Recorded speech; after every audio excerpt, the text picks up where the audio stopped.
All right, everybody, Mr. Lap here with how to use an oxy-fuel torch to process some I-beam. Because I tell you what, we got a lot of I-beam out at Lincoln. Super fortunate to have it, but it's also a little bit of work to process, but allows us to be able to get really comfortable with the oxy-fuel torch and how to use that super competently for when we go out into industry, so we can use portable oxy-acetylene tanks and we don't have to worry about running an air hose and all that kind of stuff for your plasma cutter. Because although that's faster, this is more industry application. We'll learn about the plasma cutter more later on. Anyways, to get started with your oxy-fuel torch, at this point you should have already know how to and be very, very confident in how to get a neutral flame. Double check, make sure that you're not having that cone jumping at all when we're using the oxygen purge. It's extremely important to get a really good cut for what we're doing today. So, here's where we need to get started. The Shade 5 lens, that can either be goggles, we're gonna be getting Shade 5 glasses as well. And when you put these on, you can take your glasses off, but I expect you just put them on your forehead so you have them on you at all times for when you take them back off. You need your leather gloves, highly recommended, not necessarily required, but highly, highly recommended to have a leather welding jacket on while you do this, because sometimes it'll pop, especially when we're getting started on the cuts, and it'll prevent us from getting burns or any of that good stuff. And then we need our typical lighter or striker lighter. You guys already know about that, it's neutral flame. Then we'll kind of learn about this a little bit more as we go, but when you start having issues with your flame, we'll also need a tip cleaner. We'll go over the details of that at a later date. But those are the required PPE that you need for this process. Another tool that we're going to use is going to be this bad boy here. It's a straight edge. Okay, that'll help you make a nice, clean, consistent cut. We're gonna set this aside for right now.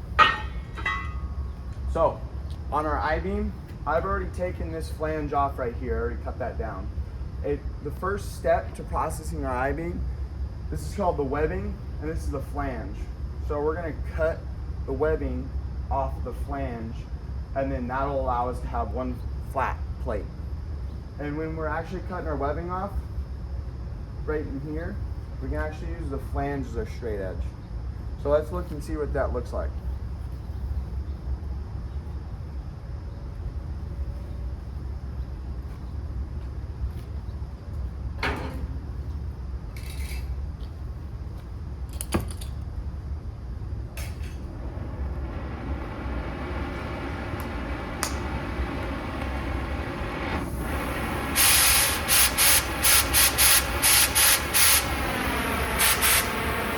Let's rock.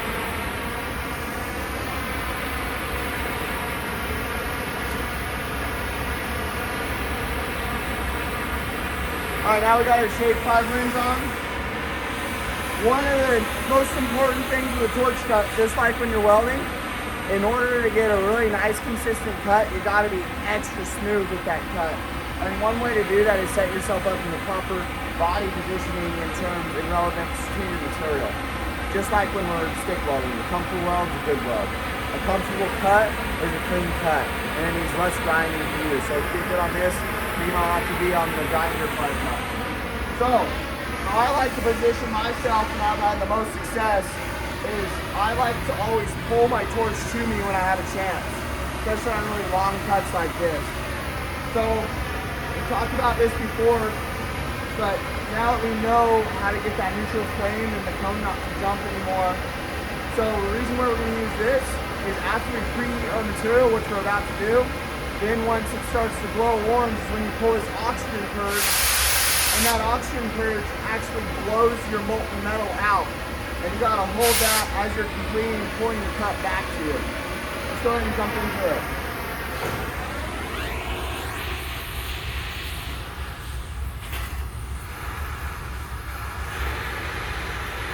Right now, I'm just holding the cone of my flame about an 1/8 inch away from my material. I'm not pulling the oxygen purge yet. If you pull it early, it's not going to do anything. It's not going to be useful. I'm going to run my flame up and down maybe 3 or 4 times, allowing the base metal to be properly preheated. Right now we're not cutting, we're just preheating. What that allows is as you're completing your cut, it allows the metal to be molten easier by the time your flame is going through and you're purging the oxygen and blowing out that molten material. All right. So we got a few runs on a preheat. Now I'm gonna hold my flame there, making sure my cone stays about 1/8 of an inch away from my material. And now that it's glowing orange, and only when it's glowing orange, that's when I slowly depress my oxygen purge.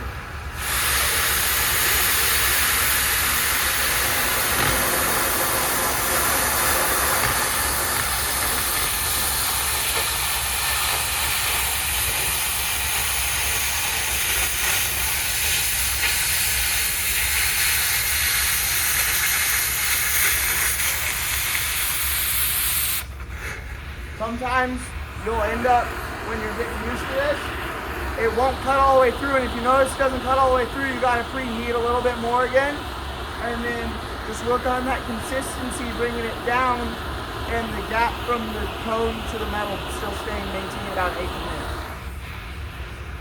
So I gotta preheat it again. Let it come to a glowing orange. Slowly purge my oxygen.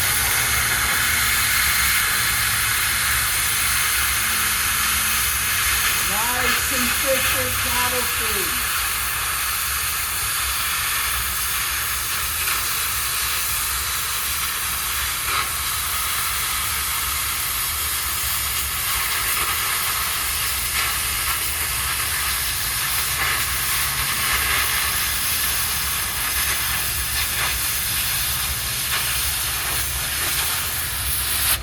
There it goes again. I made a mistake.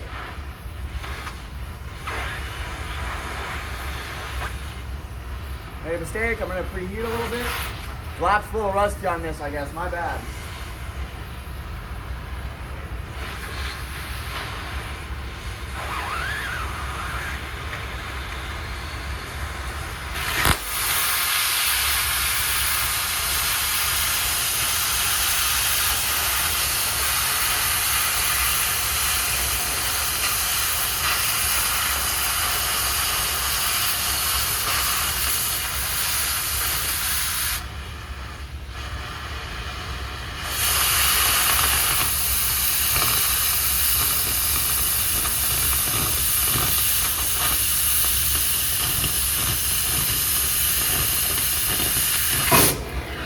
Boom.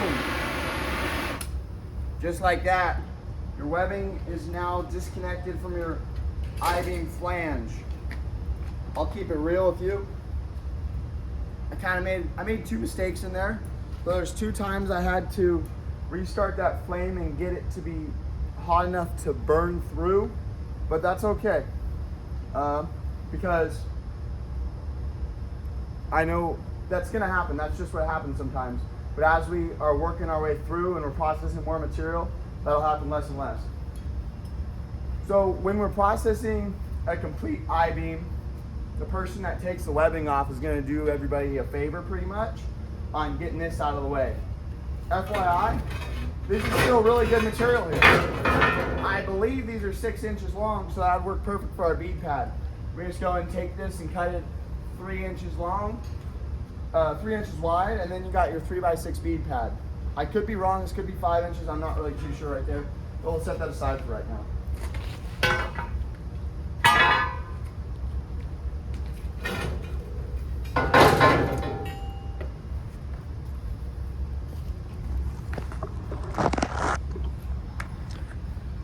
There's our cuts. See, I got a little bit of a boo-boo here and a little bit of a boo-boo there. But we'll square all that up on the grinder later on. Make sure, always be taking pride in your work, and that's even with your cutting too, because cutting and prep, that is a big part of having proper weld quality. So last thing I want you to do is be frustrated in the weld booth because you have improperly prepared material. So now that we got that taken care of, I'm gonna go ahead and put a pause on this. And when I open up this next video, it's gonna be about how to measure out your proper width for your material and use a straight edge, and then we're going to cut it again. So, a few things on this one though. Always when we're cutting with the torch, we got our weld gloves, shade 5 lens, we got our torch set to proper pressures, and then in terms of body position and all that, just remember, just like welding, a comfortable torch cut is going to be a straighter torch cut. And just work on your consistency and gap from the cone to the base of your material. Sweet.